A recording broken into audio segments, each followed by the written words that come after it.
Welcome back, y'all. Welcome back. Today, we are talking about the Poppy War trilogy.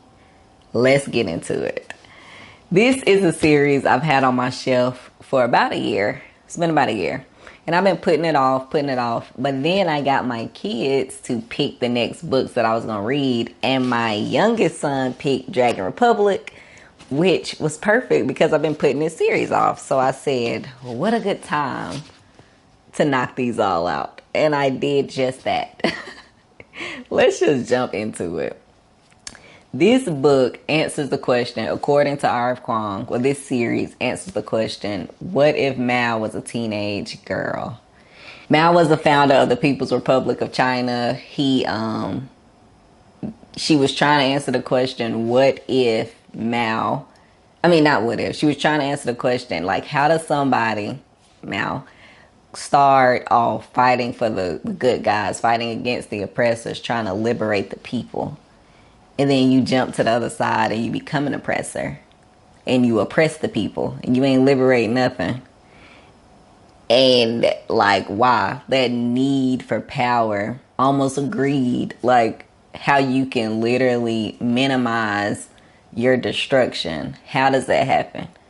Before a teenage girl. So that was a premise which I thought was very interesting when I first heard her say that. And I was like, yeah, what if he was a teenage girl? What that look like? So, ironically, reading her saying that, I read this in like an interview, with a transcript of the interview.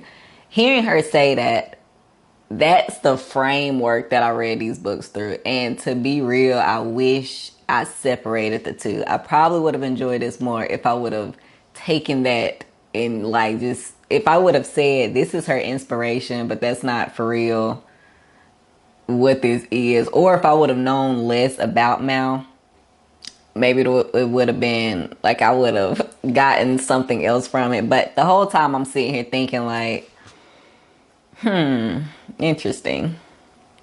Very interesting. But yeah, these series is centered around the Opium Wars. It's centered around the Chinese-Japanese conflict, centered around events like the massacre of Nanking. Yeah, it has heavy things of shamanism, some magical realism in here, fantasy elements. It's very heavy-handed in, I guess, political like ideals and stuff like that. So let me back up. The main character, Ren, is 14-ish when the book series starts. And in the first book, we kind of watch her turn 16 and go off on her way.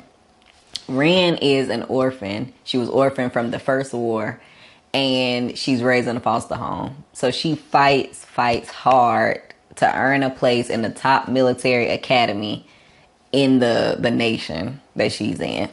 Get the #1 spot because she was working hard for it. Get there, and she got choices to make.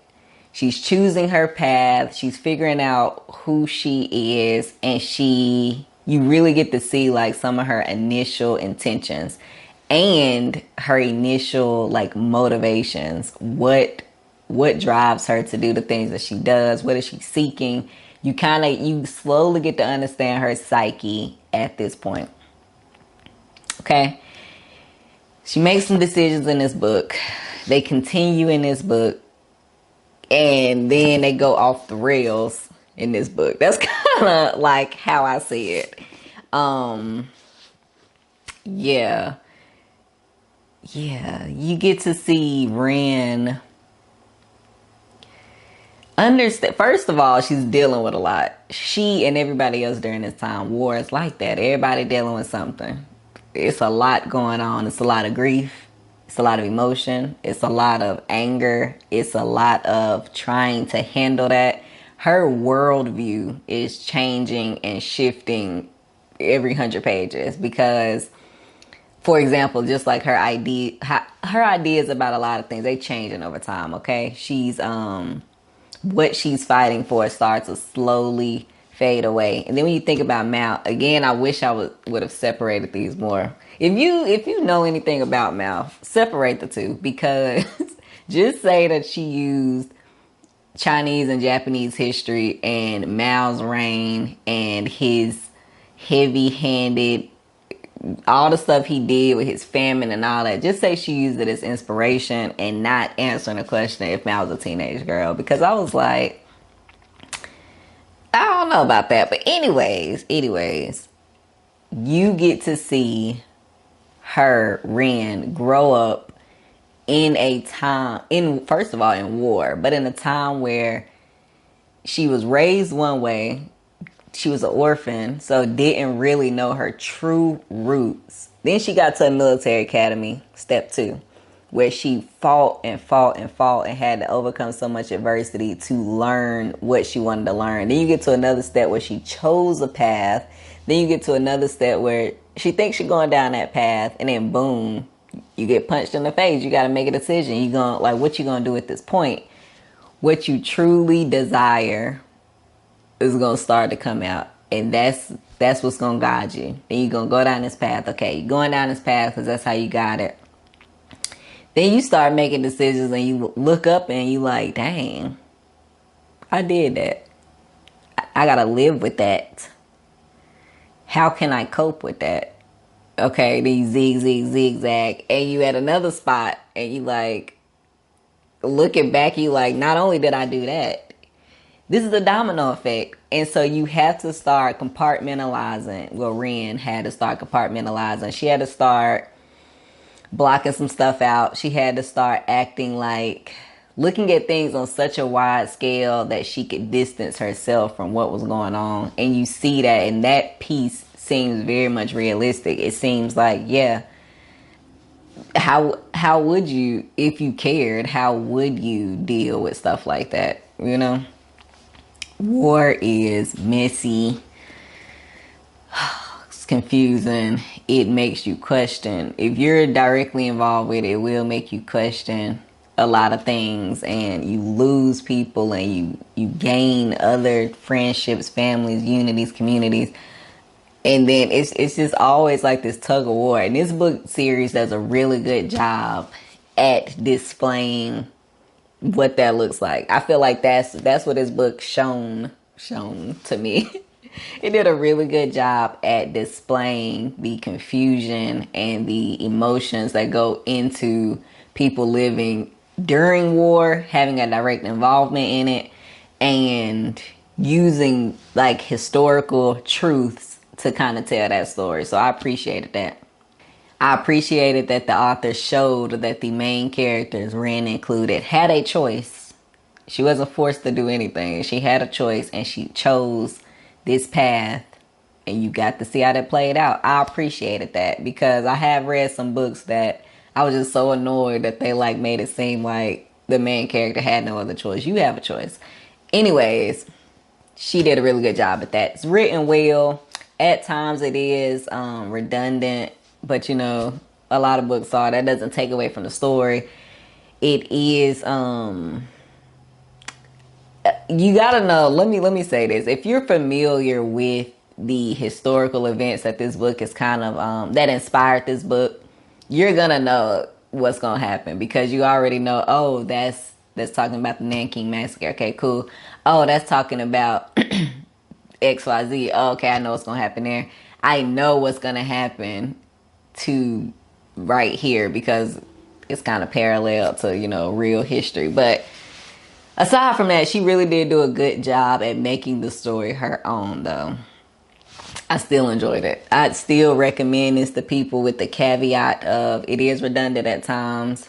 The author does over-explain a lot of things. She's really trying to drive the point home, which I can go on a whole other tangent about why authors do that. Like, these books aren't subtle at all. And I don't always think it's wrong to not be subtle.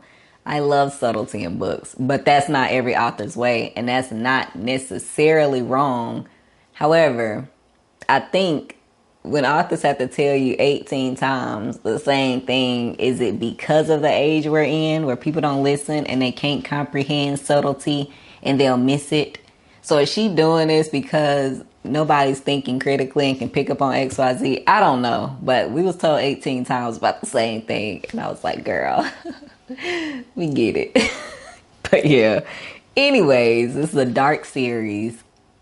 And I'm going to be real. While I like historical fiction, I like reading about books that set during the war, like wartime books. I like the elements of this book. I don't typically like packages like this. Like, I'm not the biggest fantasy person. I don't gravitate towards a lot of magical realism, even though I do think that the fantasy elements were placed well in this book. It was done well.